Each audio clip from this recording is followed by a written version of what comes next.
بسم اللہ الرحمن الرحیم۔ السلام علیکم ورحمۃ اللہ وبرکاتہ۔ بسم اللہ الرحمن الرحیم۔ عزیز طلبہ، امید ہے آپ سب خیریت سے ہوں گے اور اس سے قبل کے اسباق کو اچھے طریقے سے سن کر سمجھ چکے ہوں گے۔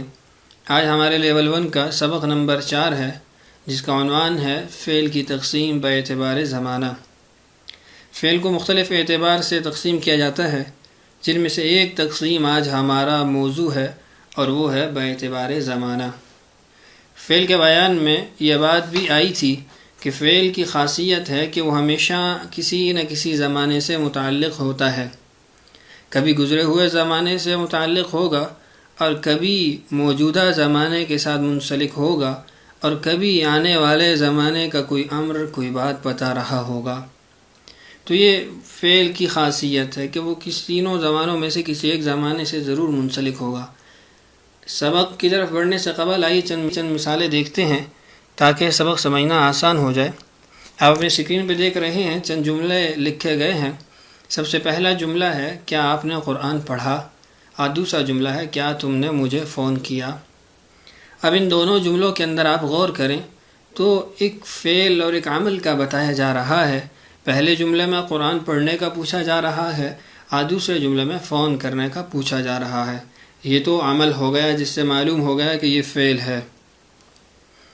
اب اس کے اندر جو ہمارا آج کا موضوع ہے وہ بھی نوٹ کیجئے، وہ بھی دیکھیے کہ زمانوں میں سے یہ کس زمانے سے منسلک ہیں، یہ دونوں جملے کس زمانے کی بات کر رہے ہیں۔ تو بدیہی بات ہے، واضح طور پہ پتہ چل رہا ہے کہ یہ گزرے ہوئے زمانے کے بارے میں کہا جا رہا ہے کہ کیا آپ نے جو وقت گزر گیا اس میں قرآن پڑھا، اور دوسرے میں کیا گزرے ہوئے وقت میں آپ نے مجھے فون کیا۔ تو ان دونوں جملوں کو گرامر کے اندر ماضی کا نام دیا جاتا ہے۔ ماضی یعنی وہ جملہ، وہ فعل جس کے اندر گزرے ہوئے زمانے سے متعلق بات کی جائے۔ اگلے دو جملے دیکھیے، میں اس سے ناراض نہیں ہو رہا، بچے شور کر رہے ہیں۔ اب پہلے کے اندر ناراض نہ ہونے کا عمل بتایا جا رہا ہے اور دوسرے کے اندر بچوں کے شور کا بتایا جا رہا ہے۔ دونوں فعل ثابت ہو گئے۔ اب دیکھنا اس میں یہ ہے کہ زمانوں میں سے کس زمانے سے یہ دونوں جملے منسلک ہیں۔ تو یہ بھی بدیہی بات ہے کہ دونوں موجودہ زمانے کی بات کر رہے ہیں کہ میں اس وقت، جو وقت موجود ہے، موجودہ وقت ہے، اس کے اندر آپ سے ناراض نہیں ہو رہا، اور دوسرے کے اندر بچے اس وقت شور کر رہے ہیں، یعنی ان کا مسلسل شور ہے، اس وقت وہ شور کر رہے ہیں۔ تو ان دونوں جملوں کے اندر موجودہ زمانہ پایا جا رہا ہے، جس کو اصطلاح کے اندر کہتے ہیں حال۔ یہ دونوں جملے حال کے زمانے سے منسلک ہیں۔ اگلے دو جملے دیکھیے، علی سب کی مدد کرے گا، عید پر گھر مہمان آئیں گے۔ اب پہلے جملے کے اندر مدد کرنے کا عمل بتایا جا رہا ہے اور دوسرے جملے کے اندر مہمانوں کی آمد بتائی جا رہی ہے۔ اب فعل تو یہ دونوں ثابت ہو گئے۔ اب اس کے اندر ہم نے جو آج ہمارا سبق ہے وہ دیکھنا ہے کہ آیا یہ کس زمانے کی بات کر رہے ہیں۔ تو وہ بھی آپ کو سمجھ آ چکا ہوگا کہ آنے والے زمانے کی بات کر رہے ہیں کہ جو زمانہ ابھی آئے گا اس کے اندر علی مدد کرے گا اور آئندہ زمانے کے اندر ہی مہمان آئیں گے۔ تو جو زمانہ ابھی تک آیا ہی نہیں، یعنی جو آئے گا، اس کو اصطلاح کے اندر مستقبل کہا جاتا ہے۔ مستقبل۔ اور آخری دو جملے دیکھیے، تم سکول جاؤ، تم نماز پڑھو۔ اب ان دونوں جملوں کے اندر حکم دیا جا رہا ہے، ایک کام طلب کیا جا رہا ہے۔ پہلے جملے میں سکول جانے کا کہا جا رہا ہے اور دوسرے جملے میں نماز پڑھنے کا حکم دیا جا رہا ہے۔ تو یہ دونوں جملے حکمیہ ہیں کہ ان کے اندر ایک امر پایا جا رہا ہے، اور دوسری بات یہ ہے کہ ایک گو نہ گو ہلکا سا اس کے اندر زمانہ مستقبل بھی پایا جا رہا ہے، اس لیے کہ جب وہ حکم صادر ہو، یعنی حکم زیر عمل آئے گا، جب اس کے اوپر عمل کیا جائے گا تو اس وقت وہ مستقبل کا ہی زمانہ ہوگا۔ تو اس کو اصطلاح کے اندر امر کہا جاتا ہے، ایسا فعل جس کے اندر کسی چیز کو طلب کیا جائے، جس کے اندر کسی چیز کا حکم دیا جائے۔ یہ تو تقسیمات تھیں اور یہ اصطلاحی نام تھے ہماری اردو زبان کے اعتبار سے۔ یہاں عربی زبان کی ایک انفرادیت ہے، ایک خاصیت ہے، ایک میزہ ہے. وہ کیا ہے؟ وہ یہ ہے کہ عربی زبان کے اندر حال اور مستقبل کے لیے علیحدہ لفظ استعمال نہیں ہوتے، بلکہ دونوں کے لیے ایک ہی لفظ استعمال ہوتا ہے. وہ ایک ہی صیغہ، ایک ہی فعل، ایک ہی لفظ دونوں معنی ادا کرنے کی سخت رکھتا ہے، دونوں معنی ادا کرنے کی خاصیت رکھتا ہے. اور ایسے صیغے کو عربی زبان کے اندر نام دیا جاتا ہے مضارع. یعنی مضارع وہ صیغہ ہوتا ہے جو ایک عمل تو بتا رہا ہوتا ہے، لیکن وہ دو زمانوں سے متعلق عمل بتا رہا ہوتا ہے کہ یہ عمل حال میں ہوا ہے یا پھر مستقبل میں ہوگا. تو آئیے ذرا عربی زبان کی اس خاصیت پہ مزید بات کرتے ہیں اور مثال سے بات سمجھتے ہیں. آپ اپنی اسکرین پہ دیکھ رہے ہیں عربی زبان کی خاصیت، اور اس کے نیچے ایک لفظ لکھا ہوا ہے یکتبو. اب اس لفظ کے دو معنی عربی زبان میں بنتے ہیں. پہلا معنی ہے وہ لکھتا ہے، اور دوسرا ہے وہ لکھے گا. وہ لکھتا ہے زمانہ حال سے منسلک ہے، وہ لکھے گا یہ زمانہ مستقبل سے منسلک ہے. تو کیا معلوم ہوا کہ ایک لفظ دو معنی ادا کر رہا ہے، ایک معنی حال کا اور دوسرا معنی وہ مستقبل کا. تو ایسے صیغے کو عربی زبان میں مضارع کہتے ہیں. تو یکتبو مضارع کا صیغہ ہے جو دو معنی ادا کر رہا ہے، کبھی حال کا اور کبھی مستقبل کا. اگلا لفظ دیکھیے یقرأ. اس کے نیچے بھی دو ترجمے لکھے گئے ہیں، وہ پڑھتا ہے، اور دوسرا جو اس کا ترجمہ لکھا گیا وہ ہے وہ پڑھے گا. وہ پڑھتا ہے حال سے منسلک ہے، اور وہ پڑھے گا یہ مستقبل کے ساتھ منسلک ہے. تو ایک لفظ ہے یقرأ، ایک صیغہ ہے، ایک فعل ہے یقرأ، اور دو معنی ادا کر رہا ہے، ایک حال سے متعلق اور ایک مستقبل سے متعلق. ایسے صیغے کو عربی گرامر کے اندر مضارع کہا جاتا ہے. تو بات اچھے طریقے سے آپ پہ واضح ہو چکی ہوگی کہ ایسا لفظ جو دو معنی ادا کرنے کا حامل ہو، دو معنی ادا کرنے کی صفت رکھتا ہو، اس کو عربی زبان میں مضارع کہتے ہیں. اور وہ دو معنی کس اعتبار سے ہوں گے؟ زمانے کے اعتبار سے کہ حال کے لیے بھی وہی لفظ استعمال ہوتا ہے اور مستقبل کے لیے بھی وہی لفظ استعمال ہوتا ہے. تو آئیے اپنی اسکرین پہ دیکھیے عربی زبان کے اندر زمانوں کے اعتبار سے جو تقسیم ہے اس کی تعریف کیا ہے. آپ اپنی اسکرین پہ دیکھ رہے ہیں سب سے پہلے لکھا ہوا ہے ماضی، اور اس کی تعریف کیا لکھی گئی ہے؟ وہ فعل جس سے کسی کام کا گزرے ہوئے زمانے میں ہونے یا کرنے کا علم ہو. یہ اردو کے اندر بھی اس کی یہی تعریف ہے. ماضی کا لفظ اردو میں بھی استعمال ہوتا ہے. مثال لکھی گئی ہے نصر حامدن، حامد نے مدد کی، یعنی گزرے ہوئے زمانے میں مدد کی. اس کو ماضی کا صیغہ، ماضی کا فعل کہا جائے گا. اور دوسرا جو آپ دیکھ رہے ہیں وہ ہے مضارع، جو آپ پہلے سمجھ بھی چکے ہیں. اس کی تعریف کیا ہے؟ وہ فعل جس سے کسی کام کا موجودہ یعنی حال یا آئندہ مستقبل زمانے میں ہونے یا کرنے کا علم ہو.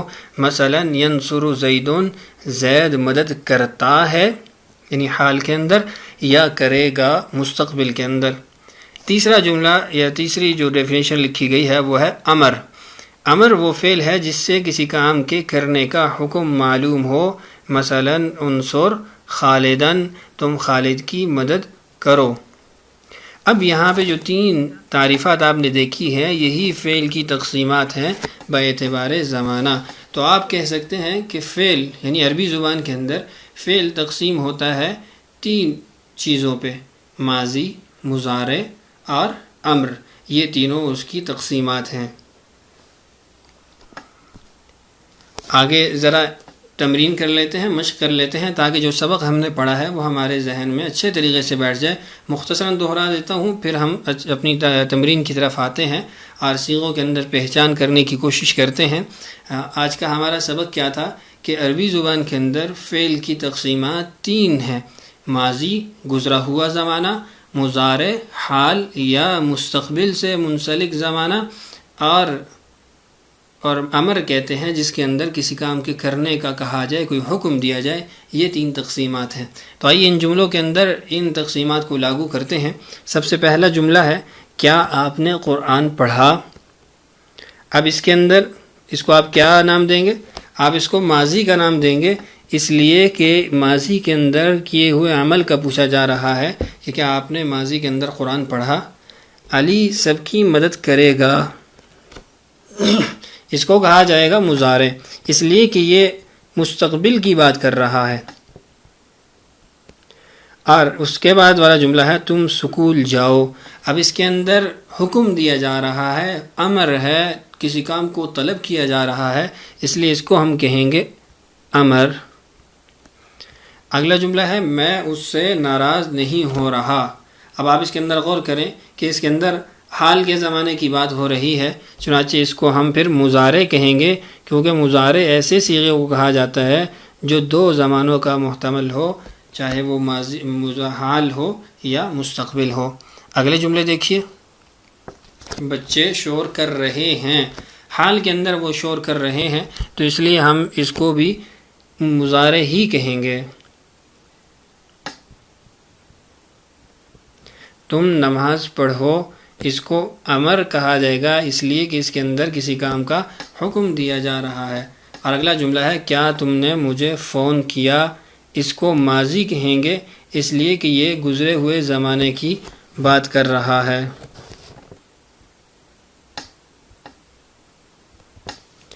اگلا جملہ ہے عید پر گھر میں مہمان آئیں گے.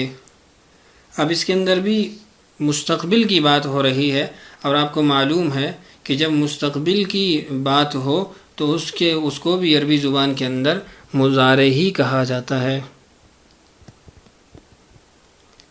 تو امید ہے اس مختصر سی تمرین اور مشق سے آپ یہ بات اچھے طریقے سے سمجھ چکے ہوں گے کہ مضارع، ماضی اور امر یہ 3 تقسیمات ہیں فعل کی، اور ان کو کیا کہا جاتا ہے اور ان کی کیا تعریفات آپ سمجھ چکے ہوں گے.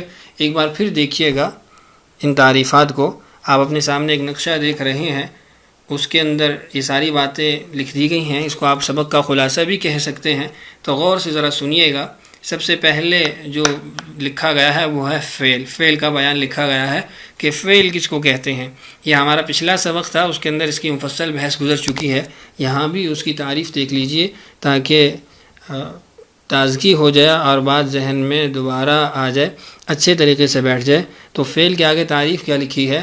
وہ کلمہ جس سے کسی کام کا کرنا یا ہونا معلوم ہو، نیز تینوں زمانوں میں سے کوئی ایک زمانہ بھی موجود ہو. مثلا پڑھتا ہے، لکھا گیا، جائے گا. تو یہ وہ الفاظ ہیں جس کے اندر ایک زمانہ بھی پایا جا رہا ہے اور کسی کام کا کرنا یا ہونا بھی معلوم ہو رہا ہے. اگلا ہمارا جملہ ہے ماضی. اس کے آگے اس کی تعریف لکھی ہے وہ فعل جس میں کسی کام کا کرنا، ہونا یا سہنا گزرے ہوئے زمانے میں پایا جائے. مثلا عدنان دوڑا، انیلا نے خط لکھا. یعنی اس میں گزرے ہوئے زمانے کی بات پائی جائے گی. مضارع وہ فعل جس میں کسی کام کا کرنا، ہونا یا سہنا کبھی زمانہ حال اور کبھی مستقبل میں پایا جائے. یعنی وہ صیغہ کبھی حال کا معنی دے گا، کبھی مستقبل کا معنی دے گا. مثلا یکتب زید، زید لکھتا ہے یا لکھے گا. اس کے بعد ہے امر، وہ فعل جس میں کسی کام کے کرنے کا حکم دیا جائے. مثلا بزرگوں کا ادب کرو. اب اس کے اندر حکم دیا جا رہا ہے ادب کرنے کا. تو یہ آج کا ہمارا سبق تھا. امید ہے آپ اس سبق کو اچھے طریقے سے سمجھ چکے ہوں گے. اور ابھی آپ کو تمرین دی جا رہی ہے، مشق دی جا رہی ہے. اس کے اندر یہ سارے قوانین لاگو کریں گے اور پریکٹس کریں گے تو انشاءاللہ آپ اچھے طریقے سے اس سبق کو سمجھ جائیں گے. تو آئیے اپنی مشق کی طرف بڑھتے ہیں. ہماری مشق کا پہلا سوال ہے عربی صیغوں کے اعتبار سے فعل کی پہچان کریں. چند جملے یہاں لکھے گئے ہیں، آپ نے اس کے اندر عربی جو تقسیم ہے فعل کی اسے اعتبار سے پہچان کرنی ہے اور نام دینا ہے. سب سے پہلا جملہ ہے کہ آپ نے عمر کی مدد کی. اب آپ نے اس میں یہ دیکھنا ہے کہ یہ ماضی ہے، مضارع ہے یا امر ہے. حبیب سب کی دعوت کرے گا، علی اس سے خوش نہیں ہے. کیا آپ نے مجھے یاد کیا، بچے ورزش کر رہے ہیں، علم حاصل کرو، حضرت محمد صلی اللہ علیہ وسلم کے بعد کوئی نیا نبی نہیں آئے گا، اور آخری جملہ ہے اللہ تعالیٰ کا حکم پورا کرو۔ یہ چند جملے آپ کے سامنے لکھے گئے ہیں۔ ان جملوں کے اندر آپ نے پہچان کرنی ہے کہ یہ جملہ ماضی سے متعلق ہے یا مضارع سے متعلق ہے یا امر سے متعلق ہے۔ آج کی مشق کا دوسرا سوال ہے ماضی، مضارع اور امر کے 5 جملے بنائیں۔ یعنی آپ نے 5 جملے بنانے ہیں۔ پہلے 5 کے اندر ماضی کا زمانہ بیان کرنا ہے، ماضی سے متعلق بات کرنی ہے، دوسرے 5 کے اندر مضارع ہو، اور تیسرے جو 5 ہوں گے ان کے اندر امر کا معنی پایا جائے۔ یہ 15 جملے آپ نے بنانے ہیں۔ تو آج کے ہمارے سبق کا خلاصہ وہ فعل کی تقسیم با اعتبار زمانہ، اور اس کے اندر 3 تقسیمات تھیں، ماضی، مضارع اور امر، اور آخر میں آپ کو اس کی مشق دی گئی ہے۔ اچھے طریقے سے سبق کو سمجھ لیجئے اور مشق کو حل کر لیجئے۔ اللہ تعالی ہمارے لیے سمجھنا اور سمجھانا آسان کرے۔ اللہ ہم سب کا حامی و ناصر ہو۔ اجازت دیجیے۔ السلام علیکم ورحمۃ اللہ وبرکاتہ۔